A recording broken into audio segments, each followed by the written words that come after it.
בין אם זה מבר מצווה, מהבית או מחתונה, סיכוי גבוה שאתם כבר מכירים את השיר הזה. המנגינה הזו היא כנראה אחת המוכרות בעולם, והיא מקושרת ישירות ליהדות, דת שמכילה רק 0.2% מתושבי העולם. למה? מאיפה המוזיקה הגיעה ומה השיר מסמל? בואו ננסה לענות על זה. השיר, בין 9 המילים, נכתב על ידי צבי אידלסון או משה נתנזון, פילוג שנפתח לדיון רק בעשור וחצי האחרונים, ונגיע אליו. אבל קודם כל נפריד בין המילים למנגינה. מוזיקה תמיד הייתה חלק מהותי מהיהדות. למוזיקה יש מקום של כבוד ביהדות, כבר מראשיתה, שהרי השפה של הנשמה זו המוזיקה. כבר כשאנחנו מסתכלים על עבודת השם שהייתה בבית המקדש, אנחנו רואים את החשיבות שנודעה לשירה ביהדות. מה יותר חשוב מהשירה של הלוויים בתוך בית המקדש? זה היה השיא של עבודת השם. בין אם זה בצפון אפריקה, המזרח התיכון, מזרח או מערב אירופה, קהילות יהודיות המשיכו להתפלל בשירה וזמרה. אחת הקהילות האלה היא חסידות סדיגורה בחבל בוקובינה שבמזרח אירופה, ובה נהגו לשיר ניגון דומה מאוד להווה נגילה. דיברתי עם המוזיקאי והמלחין דניאל גיל, שמצא בארכיון קיסלגוף תיעוד מוקדם במיוחד של הניגון. I'm a composer. I was born in Israel and I grew up here in the States. I spent a while and I'm still actually researching Jewish music in the Kisselgoff archive, which is an old archive from the early 20th century. I walked into the synagogue and I sat down next to this chassid. Nice guy. We sat talking, of course, and he said, "What do you do?" I'm a composer, musician, and he started to tell me about the Kisselgoff archive. That's the first time I heard about it. We found a way to get the pictures of the archive out of the archive, and the archive was housed at University of Kyiv. So what I did is I made a deal with someone who I said, on my behalf, go and approach the library for me, see if they'll let you copy the pages. I'll pay for it, you know? So I paid for a copy of every page. He sent them to me. I got all like 1,600 and some pages of it. So I was going through the songs I was going to make an album, and so I just started going through. It's in the hundreds somewhere, and I started playing it on my fiddle, and it's like, wow, that's, you know, this is Hava Nagila, but it's older and it's more modal. אוקיי, אז זה שיר שונה. בניגון המקורי של הווה נגילה הייתה מודולציה, כלומר שינוי של הסולם של השיר בתיבה השמינית ממי מינור למי חיג'אז. The Hava Nagila that I found is different. It uses that, but later. Right, that's a very powerful thing, and you can tell it's more composed, the Hava Nagila that I found in the archive. So it's using like a da da da. So it uses that, but it uses it in like not like a blunt hammer. You know what I mean? Like it uses it the way a composer would use it. אז למה הם שינו את זה? סברה הגיונית היא שאידלסון תכנן להפוך את השיר למסחרי ונפוץ, והיה קל יותר להלביש אקורדים על שיר פשוט יותר מאשר על שיר עם מודולציה. מה גם שזה הופך את השיר לקליט יותר.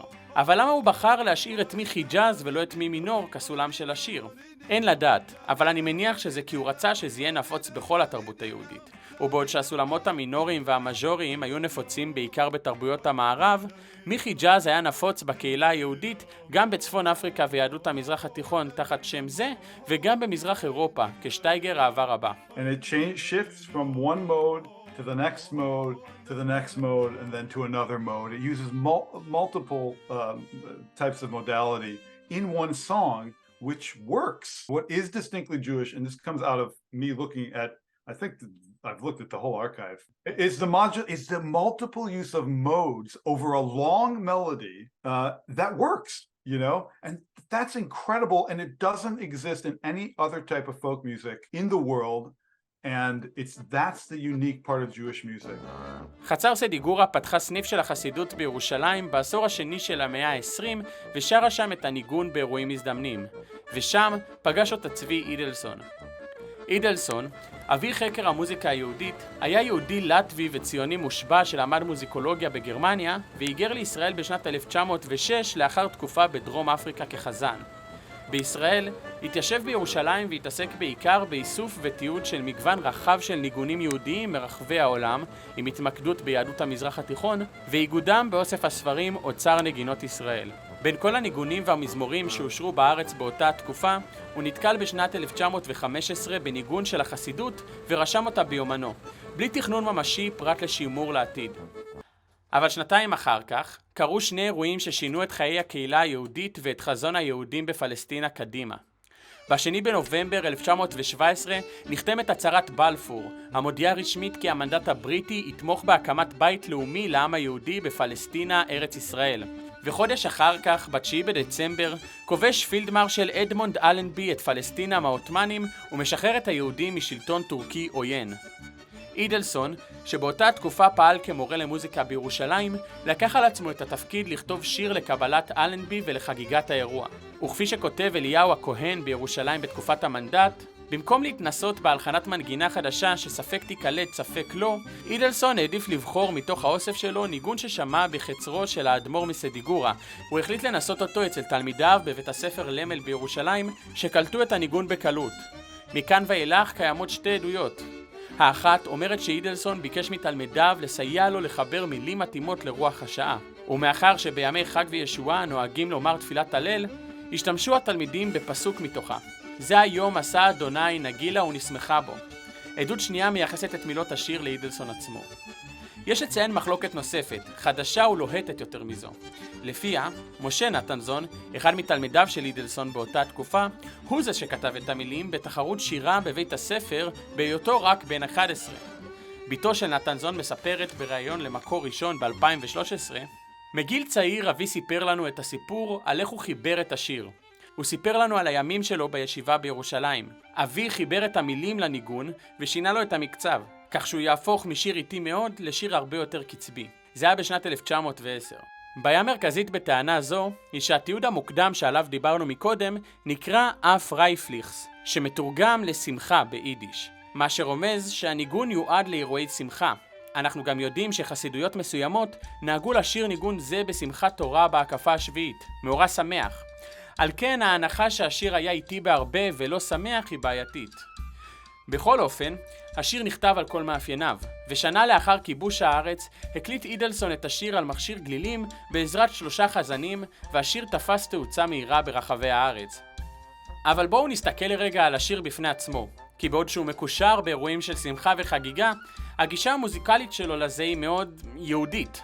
למה אני מתכוון בזה? אם נקשיב למילים נראה שהשיר לא חוגג, הוא קורא לחגוג.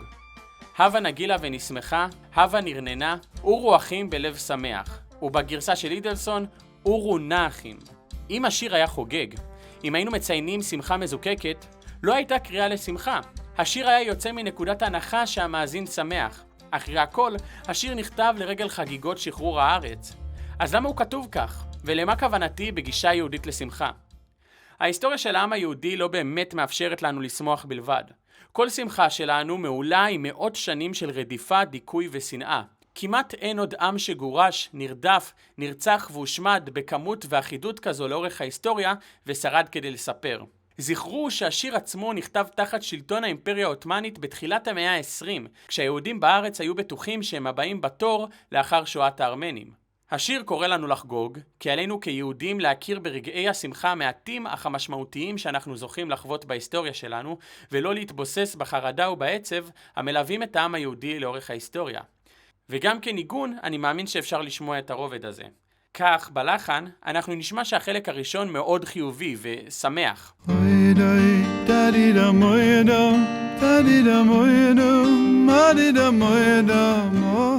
אך בחלק השני אנחנו נשמע טון עצוב או מיילל. דבר שנוכח בהרבה ניגונים ומזמורים יהודיים בכל התפוצות. השיר אומנם נחשב לשיר ציוני ארץ ישראלי, אבל אני חושב שהבוסריות של היישוב היהודי וחוסר גיבוש הזהות הצליח לזקק למעשה שיר יהודי במהותו. שיר שצמח מקהילה יהודית ששבה לארץ אבותיה וראתה מול העתיד זוהר של גאולה, אך ידע להכיר ולקונן על האבדות שהיו ויוסיפו לבוא. ומכאן מה קרה? השיר, עם מעלתו על תקליט, הופץ בקהילות יהודיות גם באירופה במהירות, ושומש בטקסים יהודיים. ועם הקמת המדינה היהודית, יהודי אמריקה החלו להתעניין בעולם המוזיקה והתרבות היהודית-ישראלית, ואימצו במהירות את השיר. השגריר הבולט ביותר של הווה נגילה הוא הארי בלפונטה, זמר אמריקני ג'מייקני שהחל להופיע בלייב עם השיר עד שהפך לחלק מהסטליסט. הוא מספר שהשיר הפך לאחד משני השירים המצליחים ביותר שלו. זאת הייתה תקופה של תקווה גדולה. המלחמה נגמרה, הפשיזם הובס, העולם הלך לקראת סדר עולמי חדש. שרתי הווה נגילה בפעם הראשונה במועדון הוואנגרד, ומיד ידעתי שזה הולך להיות חלק מרכזי ברפרטואר שלי. החוויה החזקה ביותר הייתה כששרתי את השיר בגרמניה. זה היה באמצע שנות ה-50, ואני זוכר שהרגע שנגע בי בעוצמה הגדולה ביותר היה כששרתי את הווה נגילה בפני קבוצה של ילדים מקומיים. אני זוכר שחשבתי לעצמי שהנה אני, אפרו-אמריקני, שר את השיר במקום שבעשור הקודם היה אחראי לטבח ההמוני האכזר ביותר שידע המין האנושי אי פעם, ומולי ניצבת קבוצה של ילדים גרמנים ששרים את השיר העברי, שיר של אושר, של שלום. משם השיר כבר נכנס לפופ קולצ'ר האמריקני, ונתן השראה לכל מוזיקאי שחפץ בכך לבצע את השיר לפי רצונו וסגנונו. והוא עבר שינויים רבים ביחס כלפיו. כשדור הבייבי בומרס גדל, הוא החל לשנוא את השיר מתוך סלידה צינית מכל דבר שהזכיר את התרבות היהודית של הילדות. גם קהילת הקלזמרים להגה ובאז על השיר, שכן הוא שיקף בעיניהם את ההתפצלות מהתרבות היהודית אל התרבות הציונית. אבל בתוך כמה שנים הוא הפך לאייקון המוזיקלי הנצחי שכולם מכירים ומזהים היום. היום השיר הפך בכנות לעוס, ובכל מקום. אבל אם נסתכל מעבר לנטייה המודרנית להפוך אותו לפיסת מוזיקה עתיקה ומשעממת, אנחנו נגלה סמל, אנחנו נגלה חותמת. מדובר לדעתי ביצירה האומנותית הגדולה ביותר של העם היהודי. לנוצרים יש את הקתדרלות ואת ציורי התקרות, למוסלמים יש מסגדים יפהפיים ומרשימים, וליהודים יש מוזיקה, יש שיר, ניגון. עובדה שמביאה איתה עוד משקל לחוסר החומריות של הדת היהודית, לאהבה לנגינה ולמוזיקה. ויש בזה מן היופי שלא כל אדם בעולם יזכה לעלות למקה, לראות את הוותיקן או את האיה סופיה. אבל אנחנו יודעים שלהרבה לא יהודים ברחבי העולם, היצירה היהודית הזו כבר יצאה מכל החורים. תודה רבה שצפיתם. אני כל כך שמחתי לראיין את דניאל גיל והשאיר את הפטריון שלו פה בתיאור הסרטון, כמו גם לינקים לכל המקורות שבהם נעזרתי. בתיאור תמצאו גם לינק שיוביל אתכם לאתר תרומות קטנות של $3, אם בעיניכם העבודה על הסרטונים שווה את התרומה. העבודה על הסרטון חשפה בעיניי את עולם המוזיקולוגיה העשיר והמאפנט של אידלסון, וגרמה לי להעריך עוד יותר את עולם המוזיקה היהודית, דבר שלעיתים קל למסמס ולהתעלם ממנו. אני מקווה שהסרטון יחבר גם אתכם לעולם זה מעט יותר, כי התמזל מזלנו להיוולד לתרבות השירה מוזיקלית. תודה שוב ולהתראות.